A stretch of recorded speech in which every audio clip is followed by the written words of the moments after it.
Ujambo na karibu. Mnamo Disemba mwaka 2017, Sharon Otieno alifurahi maisha ya kifahari.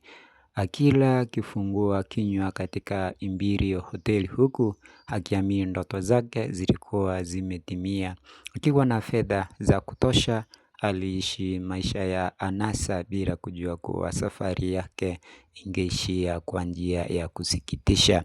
Inadaiwa kuwa mwanaume aliyekuwa akifadhili maisha yake ya kifahari ndiye baadaye alihusishwa na mauaji yake.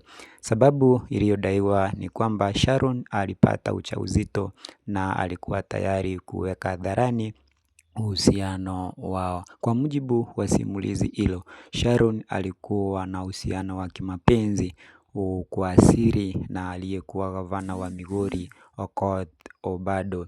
Wawili hao walikuwa wakikutana mara kwa mara katika Imperial Hotel mjini Kisumu. Hata hivyo, mwezi Aprili mwaka 2018, mfanyakazi wa hoteli hiyo alidaiwa kufichua siri hiyo kwa mke wa Obado, Ellen Obado. Ellen alimpigia simu mumewe na kumuuliza kuhusu Sharon.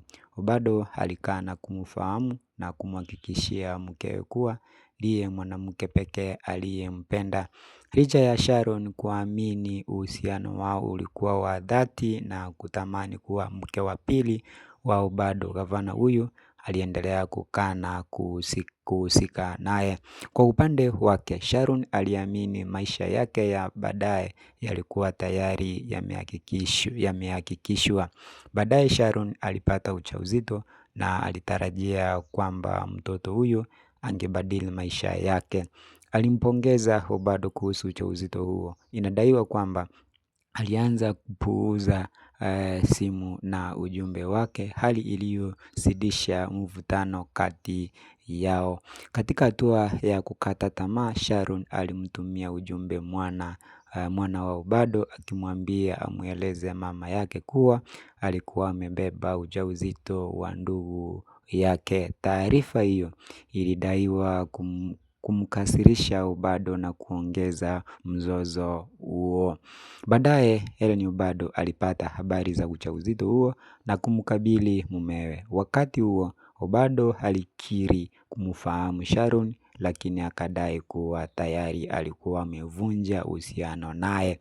Kwa mujibu wa simulizi hilo, Sharon alikataa ombi la kutoa mimba na badala yake alidai nyumba ya thamani ya shilingi milioni 25, fedha za mtunzo ya mtoto kiasi cha shilingi milioni 5 pamoja na gari.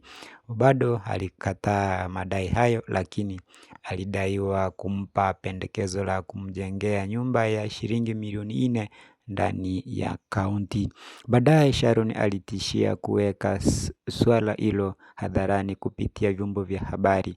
Inadaiwa kuwa kupitia msaidizi wake binafsi PA, Obado alipanga mkutano kati ya Sharon na Barack Odori katika hoteli ya Grace mjini Rongo, ukionekana kama juhudi za kutatua mgogoro huo. Hata hivyo, Barack Odori alidai kutekwa nyara, lakini akafanikiwa kutoroka kwa kuruka kutoka kwenye gari lililokuwa likienda, ingawa alijeruhiwa vibaya. Sharon baadaye alipatikana ameuawa katika msitu wa Kodera akiwa na ujauzito wa miezi 7. Kifo chake kilizua hasira kubwa nchini na kusababisha uchunguzi uliopelekea kukamatwa kwa aliyekuwa gavana Okoth Obado, ambaye kwa muda wote aliendelea kukana kuhusika.